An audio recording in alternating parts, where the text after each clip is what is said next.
This is Braun Strowman, the monster among men, and you're listening to the Pop Culture Podcast with your host.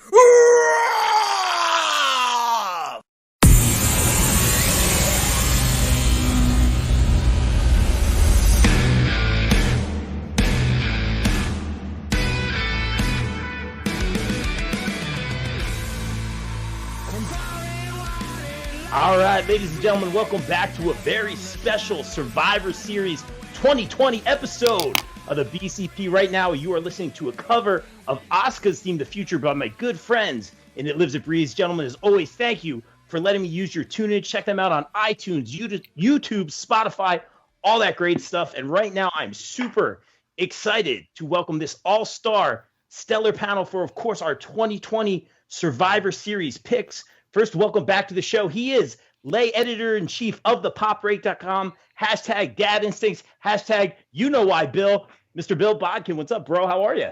I'm doing all right. You know, I'm really prepared for a WWE predictions panel. I'm wearing a New Japan t-shirt. I'm watching AEW in a split screen. I am ready for this. Love it, man. I'm ready for those Randy Orton rants, but thank you I'll keep it in for check. interrupting. I'll keep it in check. Don't worry. With the Jameson sponsorship, of course. And welcome back to the show. You know him from the Wrestling IQ 101 podcast and the RapnWrestle podcast. Our good friend, Mr. D. Flav, Derrick Gamble. What's up, bro? How are you?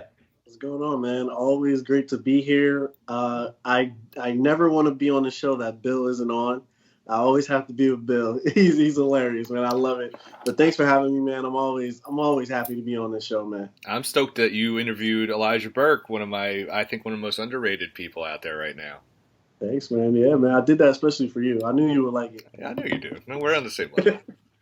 But yeah, you want to talk about awesome interviews, an awesome interviewer making her debut on the show. This is a big one, guys. Ladies and gentlemen, you know her from IWTV, Camp League Frog, and the host of Wrestle Tea. I do have my tea here, Miss Sam Laterna. Sam, welcome. How are you?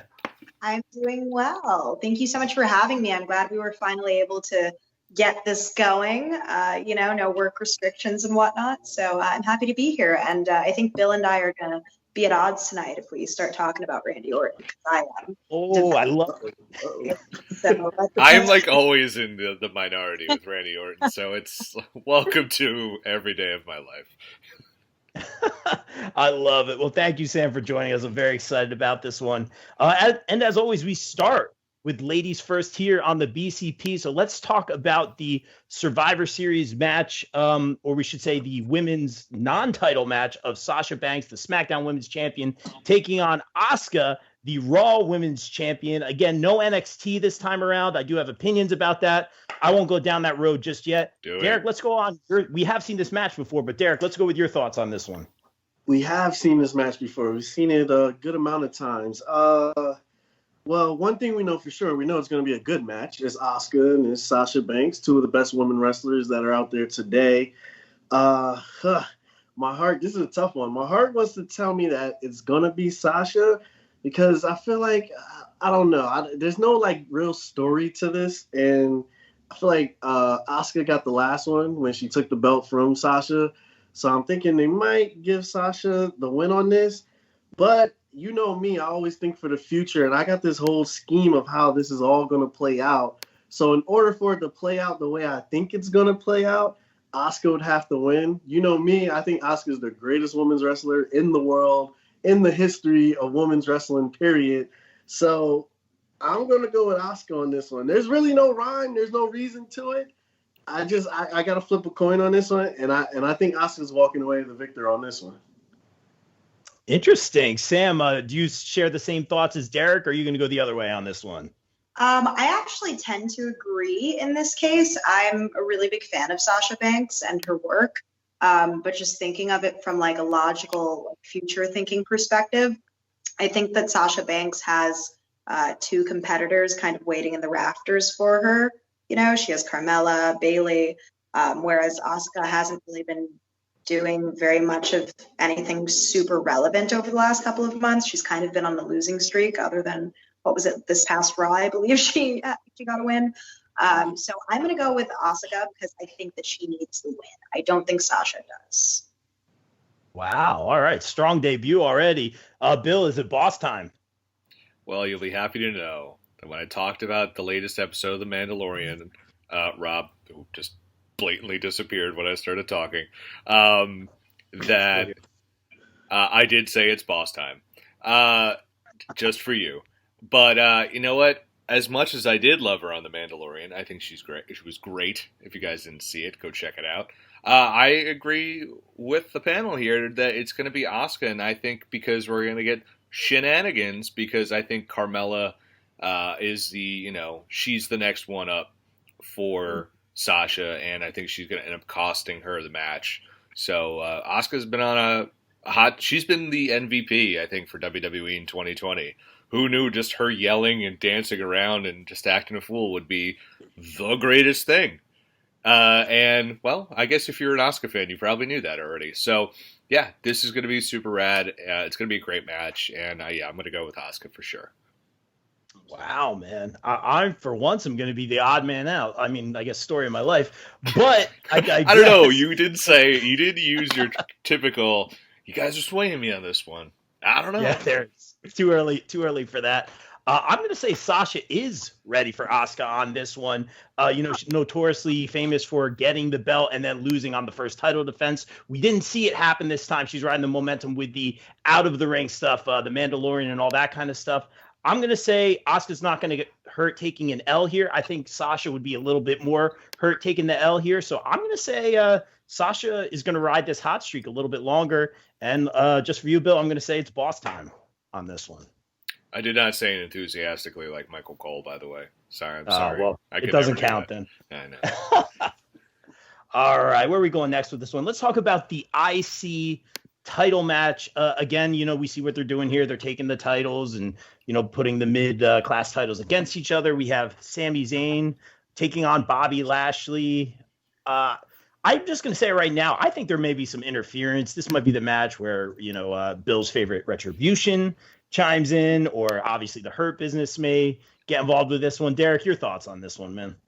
Oh, man. So this match is, I'll probably say is the least enthusiastic match that's on this card, probably. You got Bobby Lashley going up against Sami Zayn. Sami Zayn has been amazing. His heel work has been pretty great. I think he's going to pick up the victory in this just because he's been doing such a great job. Bobby, he's doing good in the Hurt Business, but I think just like you said, they have their issues going on with Retribution. I don't know if Retribution's going to interfere or what. Maybe something happens with this, but I feel either way, Sammy's going to pick up the victory in this, and Bobby Lashley's going to take the L. I don't think Bobby needs this victory. I think this would be more beneficial to Sammy, seeing as he's, a singles competitor. Bobby's just going to blend into the group of the Hurt Business regardless. So, I'm going to go Sammy on this. I think that's a safe bet. Going Sammy, who looks like Robin Williams in Jumanji right now. Bill, your thoughts? Big facts. Bill, your thoughts on this? I'm going to go the opposite of Derrick here, because I feel like WWE, anytime they can put a W next to Bobby Lashley, they're going to do it. And especially against Sami Zayn. Remember, one of the worst feuds we ever saw was these two guys. Remember bringing in Bobby's sisters in the boot camp match? Oof, that is something that does not come out in the wash, unfortunately. I think the Hurt Business is one of the, like Asuka, one of the best things that's happened to WWE in this no fan era, Thunderdome era of their history. And like you said, he hasn't overly differentiated himself because you have MVP, who is such a great speaker. And Cedric is very flashy, and Shelton's never going to be at the forefront. He's just the backbone. He's the Charles Oakley of the Hurt Business, in my opinion. And he is, so I think like Bobby needs this one. Sammy is just that type of heel who would just use his mouth to get over next week. He'll find a way to talk his way out of losing to Bobby Lashley. He'll be like, I lost to Bobby Lashley because of X, and here's why I was wronged. And that would probably just only fuel his cause. So that's why I'm going to go with Bobby Lashley. I hope Retribution doesn't get involved, mostly because Yeah, I'm good with Retribution. I don't really need to see much more of them. But, Mustafa Ali, like, should get, like, a huge bonus for the amount of heart he puts into that feud. That angle, I should say. He's been great. Yeah, I don't want you to go on another Retribution rant, and I can't blame you. Before, the last podcast we were talking about how I don't even remember having a rant about that. It feels like 10 years ago when I talked about that. Yeah, it's mostly Randy Orton rants, but I remember saying, like, last time we got together that Raw Underground would be a thing of the past. Sure enough, we're together again, and there's no more Raw Underground. So yeah, that speaks volumes to me. Swole Mantha, let's send it to you. What do you think of this one? Oh yeah, swole in the making. Okay, first off, I don't have very much to say about this match. I'm not super interested in it. But what I will say is I always just try and look at like traditional booking tactics, I guess. And for me, Lashley is so much bigger physically, so imposing compared to Sami Zayn. I don't believe that Sami Zayn can actually pull off a win in the wrestling world or in real life against a Bobby Lashley. Like, he's just literally rock solid. So what I think is going to wind up happening is Zayn isn't going to win 2 pay-per-views in a row, because does WWE really have that much faith in him to push him further? No.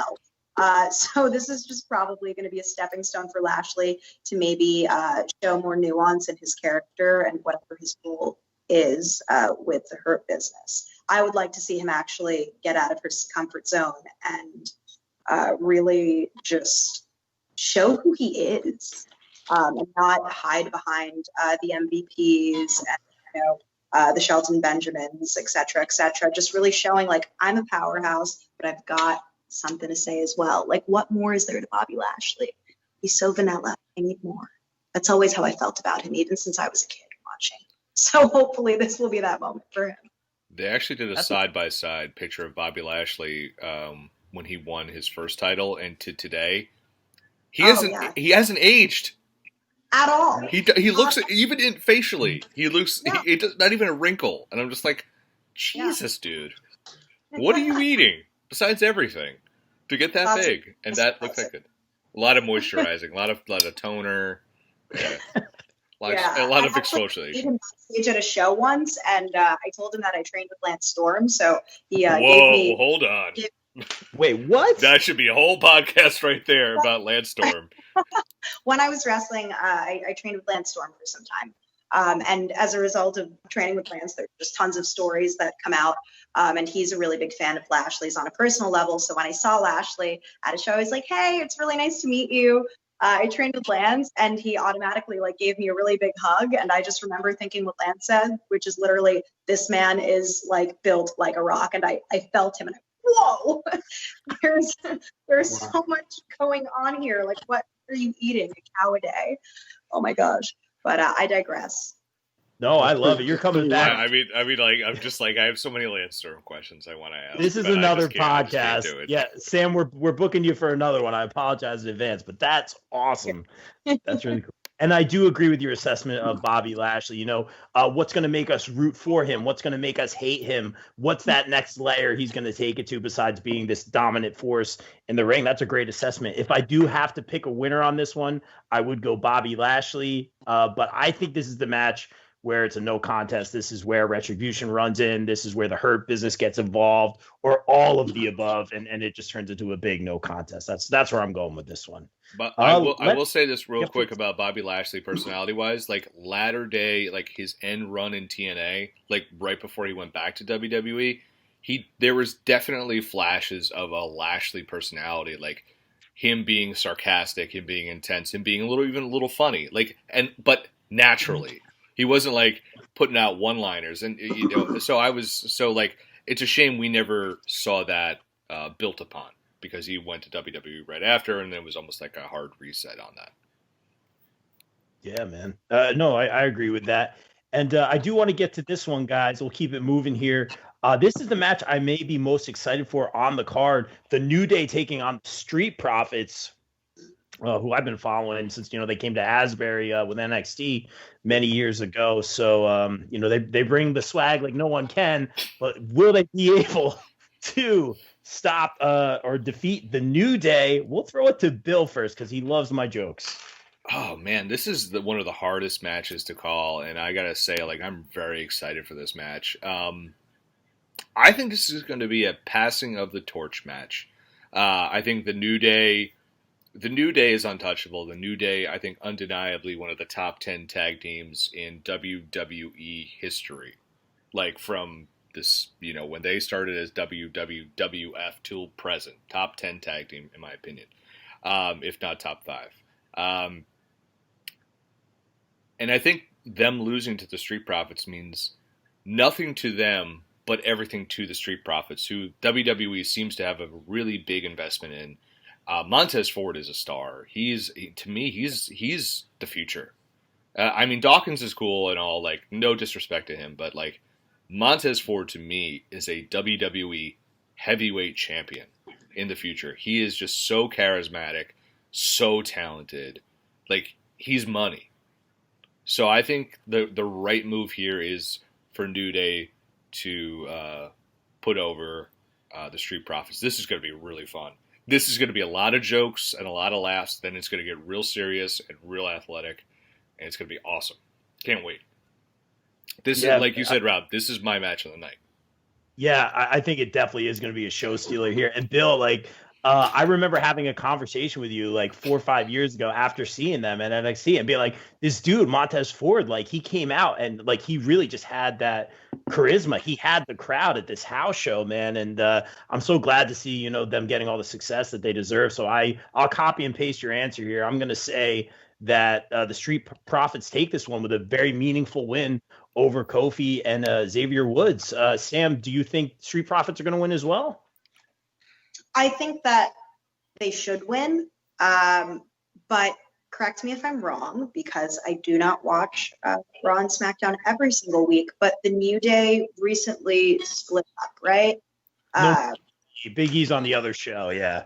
Yes, so they're not on the same brand, and fans seem to be a little in uproar about that, right? So I think that WWE might be caught in between a rock and a hard place where are they going to quell the anger of the fans by having the New Day go over, or are they going to kind of do what's right?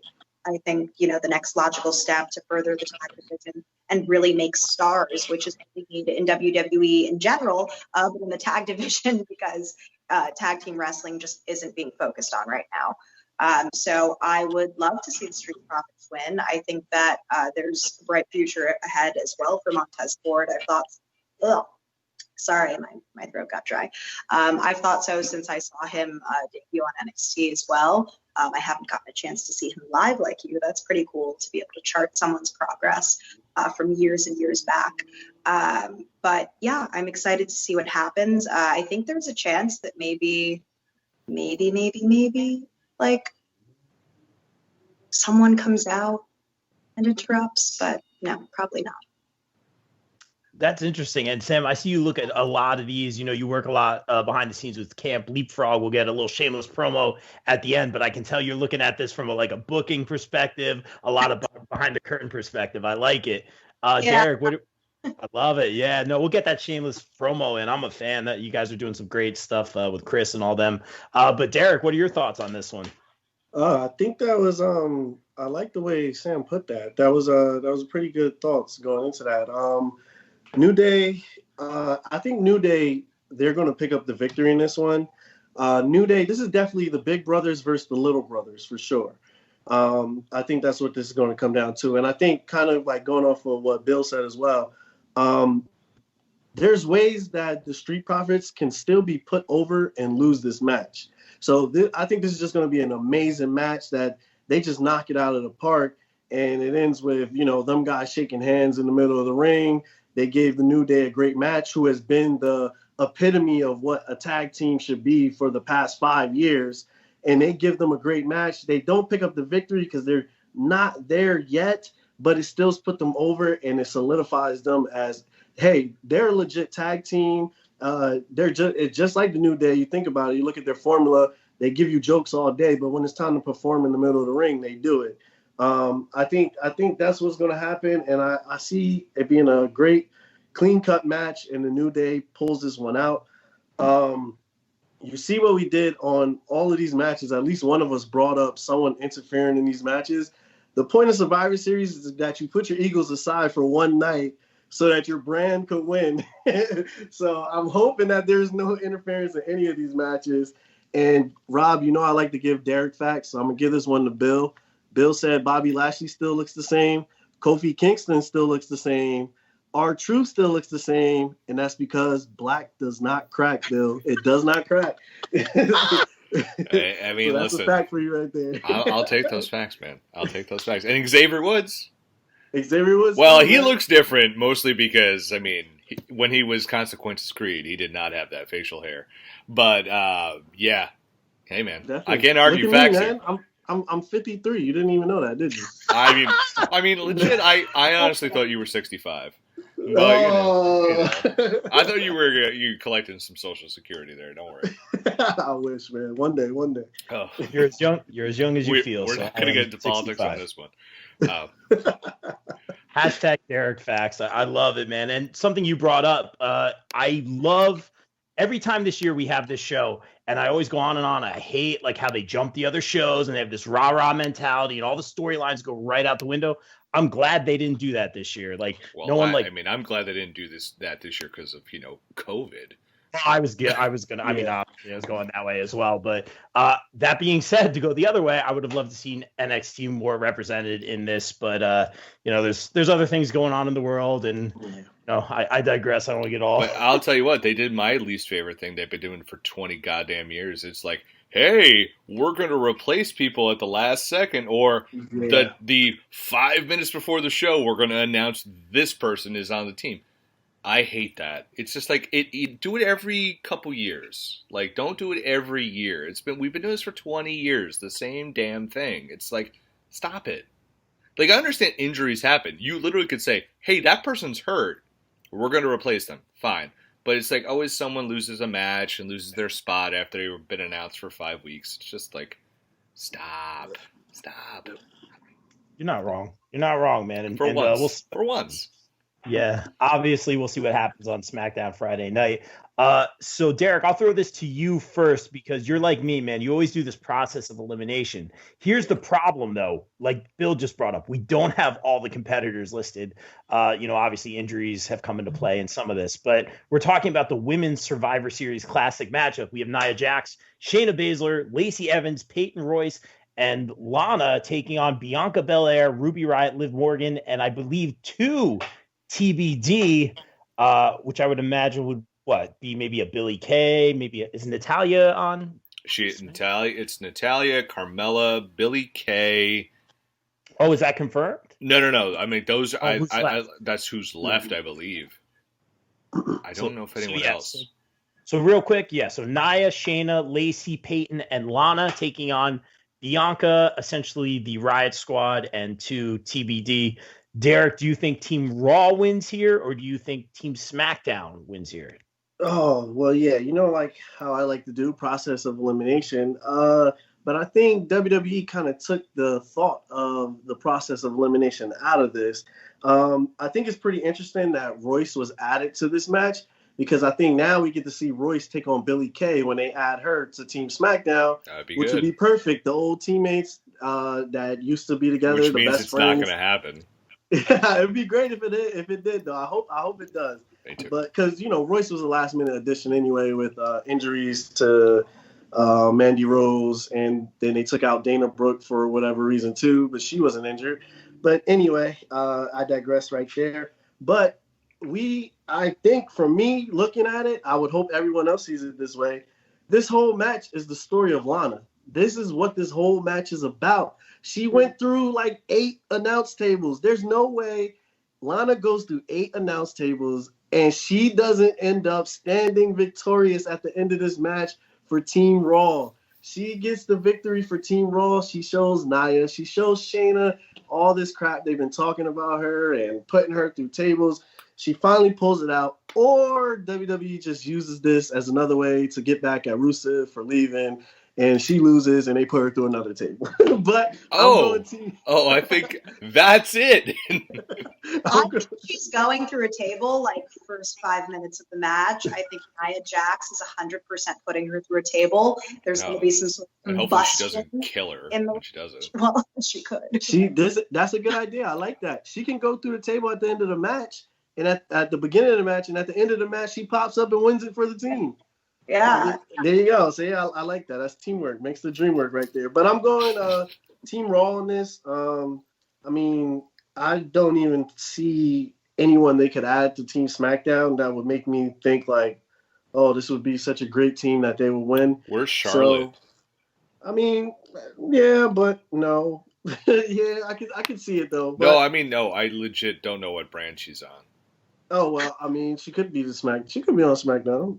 I don't know what brand she's on either, but I'm picking Team Raw on this. I got a plan, man. I'm putting pieces together right now, so this is the way it fits into my puzzle. So Team Raw for the women's, they win this match. I like the thought you put into that, Derrick. Sam, we'll throw it to you. Do you kind of share Derrick's feelings on this one? I do think that Team Raw is going to pull off the win. But I'm not sure that there's going to be an actual like clean finish. For me, when I think of Survivor Series matches, I think that it's a time to really make a star or like begin making a star for WrestleMania, right? So in that sense, I think that on Team SmackDown, it's going to be Belair's time to shine. I don't think that she's going to be like the sole survivor because it would just make it too easy for her, right? We need this fighting baby face. But I do think that maybe something that could happen is, Lana gets thrown through a table again for like the 50th time, comes back at the end of the match, maybe has like a brawl on the outside with Belair and there's a count out of some sort, or maybe Belair has a brawl with Baszler or something. They count out Baszler and then it's like, oh, wait. Lana's still here. Lana's in. She just got, she got up from being knocked out for 20 minutes after Nia put her through a table. I don't know. That's kind of where my mentality is with it. I don't think Belair is going to get a clean win. I don't think that Raw is going to have a clean win. I think something's going to happen to further promote a storyline with Belair. And then hopefully something, teased down the line with formerly known as the Iconics. I don't know. I'm a fan of both of theirs, so it would just be cool to see that story continue to be told at some point in the future, even though they're on opposite brands. No, I love that. Iconics, very, very sweet girls too. I love them. And I'm going to kind of pick up on what you said. I think this match is all about showcasing Bianca Belair finally outside of NXT, finally showcasing her here. I'm going to take it even further. I'm going to say that Bianca is one of two or perhaps the sole survivor in this match. I think, you have Shayna, who's very powerful, and Nia, they're, combined, there's no denying their supremacy here. I think there's going to be some dissension among them during the match that will cause them to be eliminated. I'm looking at some of these names, no disrespect. I think, people are going to get eliminated left and right very early, put through tables, as we said. So I'll take it a little further. I'm going to go Team SmackDown on this one. And I think this is the Bianca Belair showcase. Bill. It's very interesting. There's been names rumored that are going to show up. One of them being Tessa Blanchard. Do I believe? Stop it. No, I'm. That's what the garbage train is saying. And do I believe it? No. Do I believe she'll show up in WWE at some point? Yes. But I just wanted to address that. Could it be Charlotte Flair? Maybe, maybe not. But I think what's going to happen is Liv Morgan was not supposed to be on this team. It was supposed to be Chelsea Green, but she broke her wrist again. And so they had to make a change on the fly. So she's out immediately. I think this is going to be Bianca and maybe one other woman from SmackDown against 5 women from Raw. Bianca just goes ham, and she starts running through everyone. And something happens. Lana ends up winning it for Team Raw, which will be, I'll just sit there and go, God, why did they do that? And But yeah, I think Bianca Belair should be a WrestleMania main eventer for WWE within the next 2 years for the women's division. 100%. She's great. Hands down, she's great. And I mean, her and any woman who is a champion will be a money feud because she's got the charisma, she's got the athleticism. They should have her just go out there and just be like fighting everyone by herself, much like they tried doing a few years back with Dolph Ziggler, where they had the Dolph Ziggler and like Sting showed up that one year.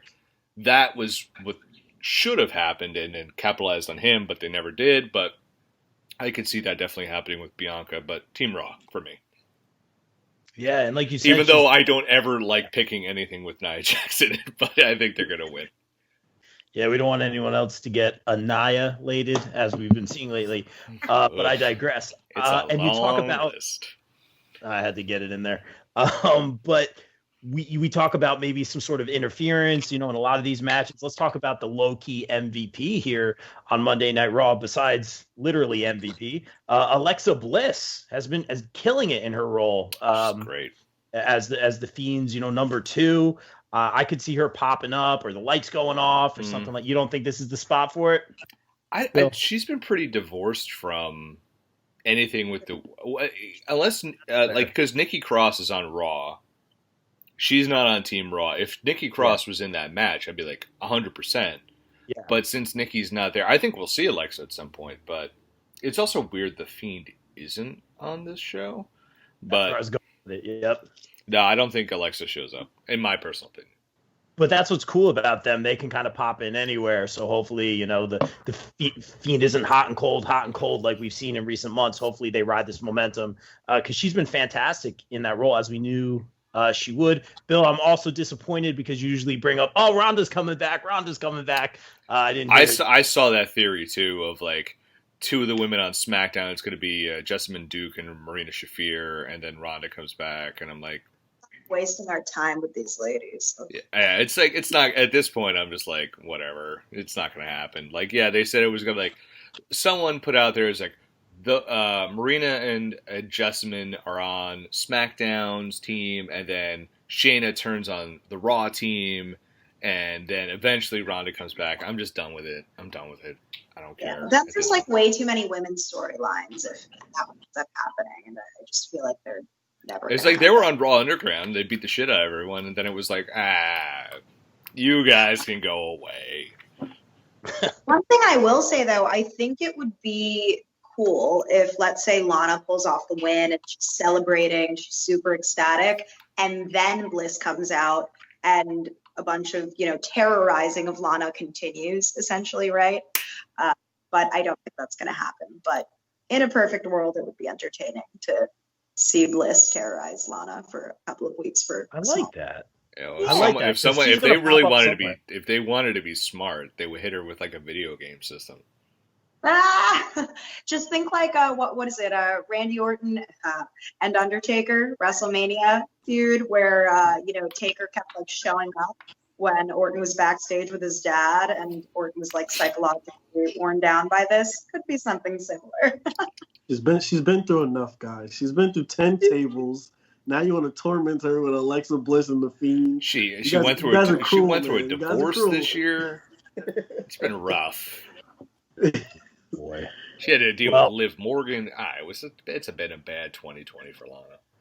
Hey, but sympathy for a fighting babyface is never a bad thing, right? Maybe if they keep beating the crap out of her, then we'll start actually being invested in her and taking her seriously as a wrestler. Because very well said. That's the most optimistic thing I've heard all year. Oh, she knows her stuff, man. Spoken like obviously. A true writer.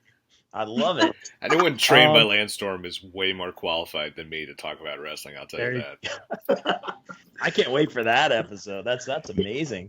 Let's throw it to the men's Survivor Series match. We have Keith Lee, AJ Styles, Sheamus, Braun Strowman. I'm bummed Mike isn't here to do the impression. Versus Just Riddle. They took away the mat because they got to get their hands in it.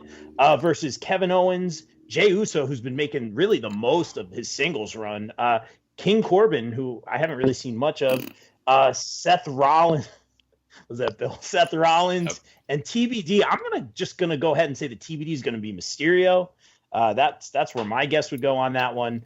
I like, all the dissension we're seeing among this team. I think it might be a huge misdirect here. Team SmackDown seems very cobbled together. I think there's going to be some early dissension here among Keith Lee, Styles, Sheamus, Braun, and Riddle, but I think they end up working together. Also, they do kind of have that 6-man and AJ's new security guard. So I'll go Team Raw. I think this might be just a huge misdirect here. I'll throw it to you first, Bill. All right. There's way too many guys on SmackDown who are not on this team. Like, where's Daniel Bryan? Like, how is he not on this pay-per-view? Like, how, Rey Mysterio, like Buddy Murphy, like all these guys should be on the team. I mean, they could definitely replace King Corbin, I'll tell you that. But we always got to get that guy's mug on pay-per-view. Tell you that.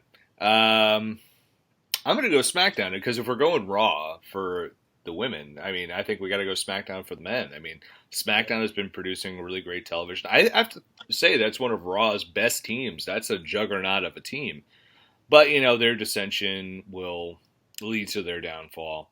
And you also have Big E. Big E he's on SmackDown. He's not on that team. So you have a lot of really good variables in there. Somehow Corbin will be one of the sole survivors because, again, got to keep that guy involved. And, sorry, he's just one of these guys I don't get. And so I'm going to go SmackDown on this one. I think this is going to be a lot of fun. I think this is going to be really good. I think Sheamus as a character has been hitting on a lot of levels, and I think he's going to do very good because we're very much building towards Sheamus and Drew McIntyre for a feud, and I think that's been built like one of the better built title feuds in a while on the Raw side of things. So I'm going to go Team SmackDown on this one. I hope Matt Riddle gets eliminated like in 5 seconds. Yeah, I will throw it to you. I have my own opinions on that. Trust me on that one, my man. Derrick, your thoughts on this one? Oh, yeah, this is tough. This is a tough one. I mean, when you look at it on paper, you automatically want to say Team Raw. It's like they clearly have the better talent and the bigger guys, and you would think they would win this. But that's why I think we're getting set up for the swerve here, and I think that Team SmackDown is going to pull out this victory, and they're going to win. Just like what Bill said, there's going to be some deception that goes on with Team Raw. These guys have been fighting for the past 3 weeks with each other, and nothing's going to change in this match as well. Now, this is fantasy booking, man. This is just me thinking outside the box, something I would love to see happen here. So you got KO, you got Jay, you got Corbin, you got Seth, you got to be determined. What if WWE is setting this up to make it look like the odds are stacked so against Team SmackDown? We get there, we do the Undertaker's farewell. He goes, goodbye, thank you, Undertaker. Who better to represent Team SmackDown than the guy who's been carrying SmackDown for a good chunk of his career? The Undertaker comes out as the 5th member of Team SmackDown, and that helps solidify them, pull out this victory. He has his final farewell match where it all started. Boom. Everybody's happy. That's so amazing. I'm getting goosebumps just thinking about it, how great that would be. So that's just me doing fantasy booking, unless they decide who the 5th member will be this Friday on SmackDown in some weird triple threat, Royal Rumble, whatever match they want to do to get that last member. But I would love to see that. The Undertaker, all he has to do is stand on the apron and come in and clear everybody out and win. And we get to see it in how it all started with the Undertaker at Survivor Series. I would love that. I like that a lot, man. The real winner's the fans in that scenario. Very, very well said, man. That could be a lot of fun. Sam, your thoughts on this match? Okay. Well, that would be poetic justice, I think, having the Undertaker come out. I love those nostalgic moments. So this is another match I'm not super invested in, I have to say. It just doesn't have a big match feel for me as far as Survivor Series matches. But I will say that I do think that Sheamus is going to have a strong showing because everyone is in general agreement, he is getting set up to have a feud with McIntyre. I also think that Braun Strowman can like never look weak. He usually just winds up being that big powerhouse dude. So maybe, you know, just having him go head to head with one of the baby faces on the SmackDown team would be a good idea. This could also be a moment for Kevin Owens to really like step up and like kind of get back into the fold, right? Because he's kind of just been stagnant, not really being used for anything relevant, unlike 2-3 years ago when he was on, you know, on top of the world. So this could be an opportunity for him. I'm curious to see what Jey Uso does and how he kind of, you know, goes head to head with someone like a Keith Lee, let's say. Both of their styles in the ring, I think, would mesh pretty well together. And yeah, I don't know. I don't think Rollins is going to have a really big part in this match because he is taking time off, from what I understand. I don't think that Rey Mysterio is going to be the person to show up for Team SmackDown. I think that Rob had said that earlier, but maybe that's just because the whole like Rollins Mysterio feud for me is still a little too new to have them like working on the same team, and the whole dissension thing is kind of Raw's gimmick right now, right? But I would love to see Undertaker come out. I'm just, here's the thing with Undertaker. I think that it's a double-edged sword with him. Like, we love seeing him come out, love seeing him have his matches, but and this is no disrespect, but the quality of the matches over the past 6 years have kind of gone down and down and down. And for me, I never want someone's legacy to be tarnished over, you know, a match they're not ready to do given his age, you know? So I'd say if he's willing and physically able to like still go and he feels it, then yes, that should happen. But if not, I feel like as a fan, I'd rather preserve my memories of The Undertaker as like the badass, indestructible dead man, as opposed to like, this is the nostalgia pop and it's kind of like older Taker just clearing house, but like older Taker, yeah. But I think I don't know if he'll be in that match. Like, but Derrick, when you said it, because I remember, I'll date myself. I remember when he was in WCW. Oh, and then again, yeah, the gray will prove it for you. It's just like, if you think Derrick's 65, I'm at least 80. And it's just like, he was Mean Mark House, and all of a sudden I saw he comes in against in Survivor Series, takes out Dusty Rhodes' entire team, and you're like, oh my god, this is amazing. But you know, we did the whole documentary series where he's basically like, he's done, it's over. Like, could I see him doing one more tombstone or one more thing, just like some schmuck, you know, who's just going to like mouth off to him? Of course, because it's just like, you got to do it. But as it like for a team, I feel like he's kind of stated like, yeah, I don't want to do it again. Like, he had his last match and he's like, I'm done. And but like, he's the guy that always wants to do it again, you know? I don't know. I think he's got his wife in his ear saying, please stop. You literally have a documentary where they're taking like an industrial drill into your hip. Like, I mean, it's gross as hell. I think he's just like, what was his final? It was the AJ Styles, that match. Like, I think the perfect match for him just to ride off into sunset on. We're just building as this. He'll tombstone or chokeslam somebody, and it'll be done.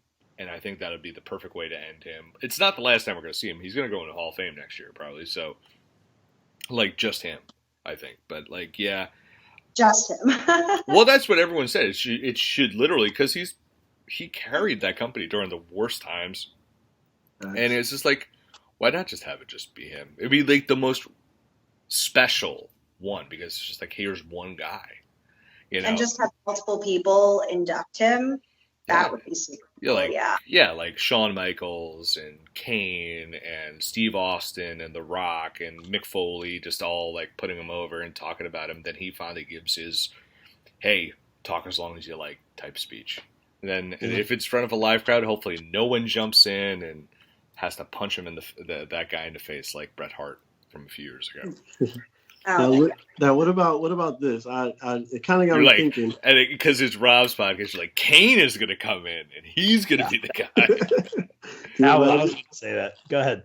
What about this? What if, like you said, the Undertaker? He always puts the company first. I could see him if they don't do this before the SmackDown 5-on-5 with the Raw, and they make this the last thing. Maybe it's the Undertaker. Maybe it's his farewell, or maybe this is his last putting someone over, and it puts over the Fiend as, hey, this is the new Phenom now, and maybe the Fiend leaves him laid out in the middle of the ring or something. I don't know. I can see the Undertaker putting somebody over as his last moment in WWE, but I mean, Vince, I think he respects him too much to let that happen. But I could definitely see that happen. It's not like it hasn't happened before to others. That's a fantastic point, Derrick. I'm not going to disagree with that. The real answer here is it's whatever the heck he wants. Like if I put down the drumsticks a couple months go by, I'm going to want to join a band. Bill, you step away from the pop break, or we all step away from interviews. We're going to get that itch. We've seen that with him time and time again. Maybe he's going to say, hey, I want to come in and, hit a tombstone. Maybe I want to come in and be part of this 10-man match. It's very interesting. It's totally up to him. He gets whatever he wants, as he should. The way they're kind of promoting it right now, we're hearing rumors of the likes of a Kurt Angle or Savio Vega is going to be there, by the way. I'm Savio excited. Vega? Savio Vega's still going hard. Wow. So yeah, from Savio Vega. So from the sound of it, working sounds with MLW? I'm sure MLW will be like, okay, he's getting a WWE payday. We'll let him go there. I think he was on MLW tonight, for all I know. Yeah, I thought he was like defending or had defended against Richard Holiday. I don't know. Interesting. Very interesting. It's always fun when worlds collide when they're able to, anyway. But the way they're promoting it, it sounds like it's going to be one of these things where everyone comes out and says some kind words. Yes, Bill. I'm hoping Kane will be there. Glenn Jacobs. He's. I mean, that'd be definitely going to be there. That would be the dumbest thing in the world if he wasn't there. I just mean because the world is the way it is. But I'm hoping as many people can get there as they can, and it's all that. But it sounds like it's going to be just more of a talking thing, more of a thank you, and him kind of getting that send off, kind of like Ric Flair got in that sort of way, instead of just the match. He's had the documentary, but honestly, he could come out and hit a spot. This is a guy we see the Hall of Fame. You never see the Undertaker at the Hall of Fame. I was at the Hall of Fame one year. You know where I saw the Undertaker? Behind the building. Like he's never in the suit. He's never part of that. So it's very interesting. Like he has been so caring of the character. Like no one's like, I know like one person in the indies that lives kayfabe, and we live in this reality era, so you have to respect that. And it's going to be very interesting to see where they go with this. And I just hope it does him justice for all he's done. Let me ask you the one name we haven't mentioned that is a longtime rival of the Undertaker. Does Brock Lesnar show up at any point? No. How much they paying him? No, sorry. Yeah. I mean, they paid him more than I'll ever make in 7 lifetimes, so I'm sure they can afford him. I don't think he'll be there, and if he is, that would be the right thing. But we'll see what happens. Hopefully, he gets that appropriate send off. But let's take it to what I believe is the last one on the card. I don't know if you're thrilled about this one, Bill, but we do have Drew McIntyre now taking on Roman Reigns, who has. Of course, I'm thrilled. Roman Reigns has been stellar. We talked about this last time. He has been the MVP of that show. His emotion, his quiet, cool, calm demeanor, his quiet intensity, and then him like snapping at Jey Uso left and right. He's been great in the segments. And Bill, you're going to hate this, but Orton, I think he's had some fantastic promos as well. Even when he's talking to The Miz, he's like, I remember when we kicked you out of the locker room and I want to let you back, like kind of pulled back the curtain a little bit. So Orton's been killing it a little bit too, but I know that you are thrilled that it is Drew McIntyre taking on Roman Reigns, a match we saw at WrestleMania 35 here in Jersey, not New York. So Bill, I'll throw it to you first, and I'm ready for the rant. Oh, no real rant coming. I mean, I think WWE tipped their hand a little bit last week when Drew McIntyre came on SmackDown and fought Jey Uso It was like, hey, I'm here. And it's like, oh, gee, I wonder if he's going to win the title now. It was a little too heavy-handed, in my opinion, for that. But listen, this is a different Drew McIntyre. This is a different Roman Reigns. And that's cool. Like, WWE is very, they're very redundant in their booking. But this is two very different people fighting. This is, the tribal chief, Roman Reigns. And he's been great doing that. This is what we all wanted. We all wanted asshole Roman Reigns, like alpha male Roman Reigns. This is what we wanted. And we got him, and he is awesome at what he does. And this is the way he's going to endear himself to the people who hated him for so long. Like, so many people just hated him, but he was always good in the ring. Now he's just evolved this character. He's hitting this next gear that we all hoped he would hit, and he's hitting it, and it's great. Drew McIntyre is the same way. I've been a Drew McIntyre fan since he left WWE. I remember watching him in Scotland and ICW when he became what we see right now. Like that kind of funny, sarcastic, he drinks a lot type of badass babyface. Like that's what he was on the indies. He was that. He was intense and he was physical, but he had a personality. He had flair to him. And that's what we're seeing now. So seeing these two guys clash a couple years later, after Drew just being brooding sidekick to Dolph Ziggler and Roman just being goody two-shoes babyface, this is a completely different match, and this is going to be, I think it's going to be awesome. It might not be that different from what we saw from WrestleMania a few years ago, but it's going to be intense, it's going to be physical, it's going to be a hell of a lot of fun, and I think Roman Reigns is going to go over because Roman Reigns should go over. Like, Drew just won the title in a good match against Randy Orton, and I have a feeling I don't want Randy Orton to interfere in this match, and I'll tell you why, because we don't need that feud to continue. We just don't. Like, everyone has to move on. I wouldn't be surprised if we don't see Randy Orton for a while. And that would be smart, not because, Bill doesn't like Randy Orton. It's just like, we need to save him for the Rumble. He would be a big surprise. A lot of people love him. Big surprise to come out for the Rumble. Have Drew move on to another feud. Divorce these two from each other. And Roman beating Drew would be huge. It really would. It'd be like another thing Paul Heyman and he could talk about, just like how dominant he is, how he is truly the head of the table, not just of his family, but of WWE. And that's why you got to put Roman over in this moment. And that'll be awesome when it happens. Wow, you're selling this pay-per-view right now, Bill. Very well said, man. I appreciate your thought process in this. And like you said, I wouldn't be surprised to see Orton interfere in this one. It's like, don't have either of these guys lose. But I agree with what you're saying, man. I think keep him divorced from this. That feud has gone out too long. They both talked in those promos on Monday about a finality to the feud, and that's something we don't see with WWE. It's almost like we feuded, then the feud's in the ether, and like there's never like book is closed for now. You know what I mean? And we never see that. It's just always like, well, we're just going to move him to another feud or him to another feud. It's never like, this is done. And they said they wanted to be done. That match on Raw was finality, and that's what they need.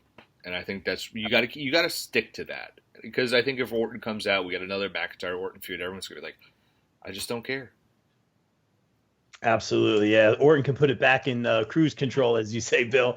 But I think Roman Reigns getting the win here, obviously, I would imagine this would be the main event of the show. Roman Reigns getting this win would be very powerful. I'll go as far as to say he doesn't even need Heyman anymore at this point. Not to say to separate them, but he's been that good. Just everything that he is saying, everything coming out of his mouth, not just Heyman's, has been so incredibly powerful. I am still impressed every time I watch SmackDown by his microphone skills, and less is more typically with him. I'm going to go Roman Reigns for the win here. I don't think it hurts Drew that much. And as you guys have alluded to, we get that Drew Sheamus feud moving forward. Samantha, do you think Drew McIntyre wins this match, or are you going Roman? I'd like to play the devil's advocate and go with Drew, but I think Roman's going to win. It's pretty obvious. But I think it's intriguing to kind of see these two juggernauts go head to head because they are pretty evenly matched if you stack up their size, what they're able to do in the ring, et cetera, et cetera. I think that the way WWE has been always protecting Roman Reigns, and particularly now with his new character, I really think that they're looking to bring him to the next level of, whatever his next, level up is. So him losing would just make him look not credible and lose all of that momentum as a heel, and like Bill said, Paul Heyman is aligned with Roman Reigns right now, but maybe, just maybe, to spice things up, I'll throw it out there. What if, the only way I can see Roman losing is if there's a double cross and Heyman's involved. But I don't see Heyman aligning with Drew McIntyre because there's no beef with Sheamus. So it just, yeah. All in all, I think it's going to be a really well together match. I think that Drew will look strong in defeat because these are two people who know how to plan a match to make each other look good and not, bury one person over the other. So I have confidence that it will be maybe not the match of the night, but certainly something memorable that will fans, want to keep watching the next week and the week after. Very well said. And I have a feeling we may have some Derrick facts here. So take us home, D-Flav. Oh, man. Yeah. First of all, Rob, I'm going to need you to send me a recording of Bill saying that Randy Orton had a good match. I'm going to need that recording. Blind squirrel finds a nut, brother. Blind squirrel finds a nut. I'm going to need that. Happens every few years when he fights someone who he actually cares to fight. It is facts. And one thing I'll say, when you're talking about Drew on the Indies, he was amazing. And I don't know if you ever saw the match, Drew McIntyre against Anthony Bowens, but those two, they fought each other. You mean AEW superstar Anthony Bowens? AEW superstar Anthony Bowens. Them two had a match, and it was amazing. So if you haven't seen that, hey, go back and watch that. Anyone who hasn't seen it. But in this match, Roman Reigns, he is the hottest thing on not just SmackDown, but WWE TV, period. The whole story that he has going on, him being a heel is just amazing right now. He has Heyman, he has Uso at his side. The numbers are already stacked against Drew right there. But I think you can't have Roman lose this match and call himself the tribal chief. You can't be the tribal chief and you lost the match to the champion of the other brand.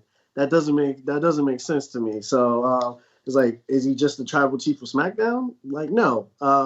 And I think we know they're building behind Roman, and Roman is the face of this company right now, for sure. Drew will have a great match. Drew doesn't need a win to still be badass like he always is and always will be. And he already has his lineup with Sheamus, like we talked about.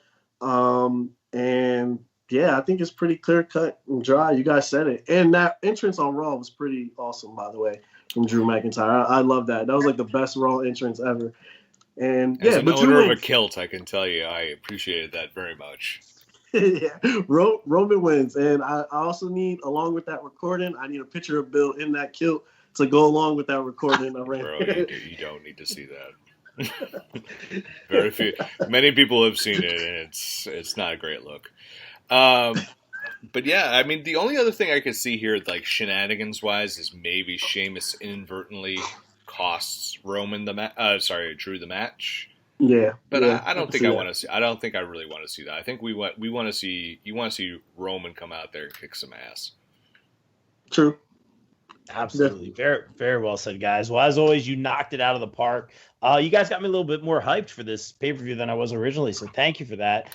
Before we get out of here, let's get some of this shameless promo out of the way. We're all about it here on the BCP. Sam, tell everyone about Camp Leapfrog, IWTV, and a little show you have called Wrestle Tea. Sure. So I am the host and creator of Wrestle Tea, an interview channel where I interview the independent wrestler on the rise. That's how I like to put it. Recently, I interviewed Max Caster, who's newly AEW Max Caster. So I kind of take pride in, interviewing people that I think have potential. And I guess I have a good eye for that kind of talent, maybe. And as far as Camp Leapfrog goes, you can watch it on IWTV. We already have 2 Camp Leapfrogs available on replay, Camp Leapfrog 1 and Camp Leapfrog 2, which is a Halloween spooky leapfrog. Lots of crazy antics, very comedy-driven, kind of meant to be, a reprieve from like the Game Changer Wrestlings, the ICWs, very wholesome and very theatrical. As far as the next Leapfrog project that I have going on November 28th at 6:45 until about 7:45, I'm going to be hosting Sam Laterna's Slumber Party.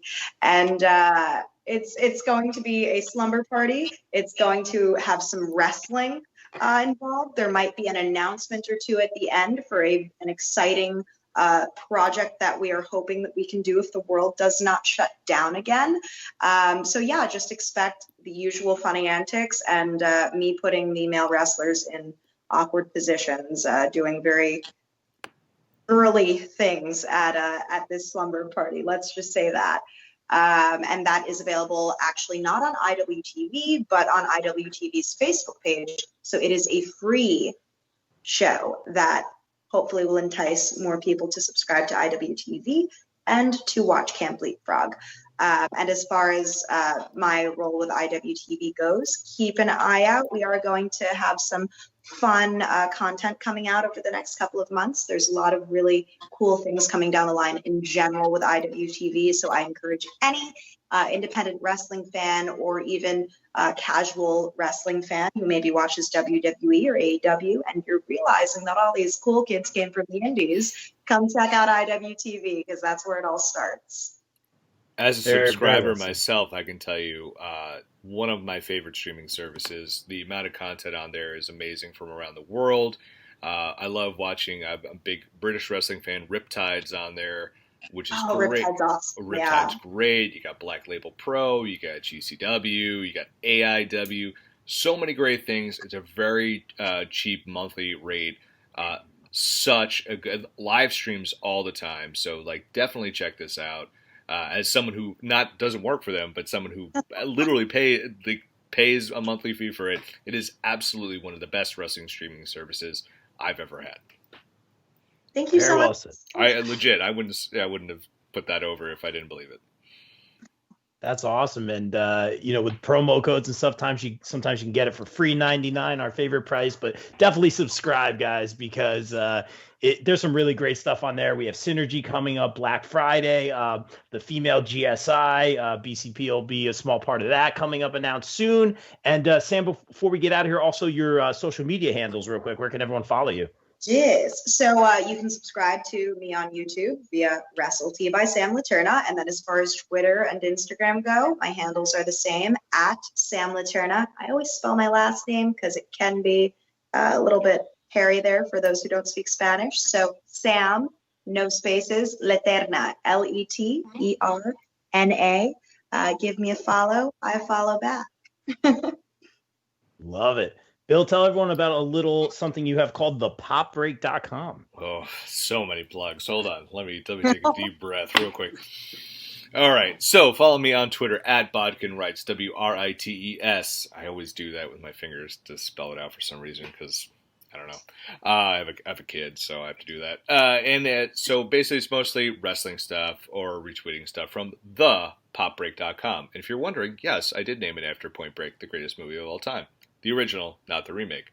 So, thepopbreak.com, every single day, movies, TV, music, pro wrestling, comic books, digital trends. We have all this stuff for you. We have a whole bunch of podcasts you can follow. Go check out the Socially Distanced podcast, which I co-host with my managing editor, Al Manarino. Every single Friday it drops on Apple Podcasts, Spotify, Google Podcasts, and Anchor. Also check out Pop Break TV. We have a ton of television-related podcasts on those same platforms.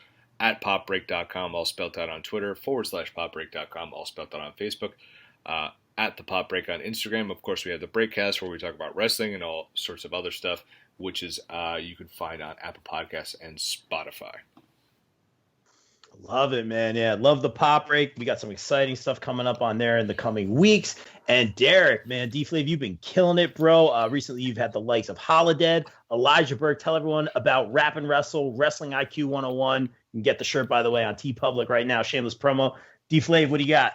Oh man, I love you. RapnWrestle, it's basically where I combine the worlds of hip hop culture and wrestling culture together. I've been talking to some independent artists on the music scene. I do the same thing with Wrestling IQ 101, where I talk to a lot of guys that are on the indies, a lot of guys who have made it, a lot of former legends.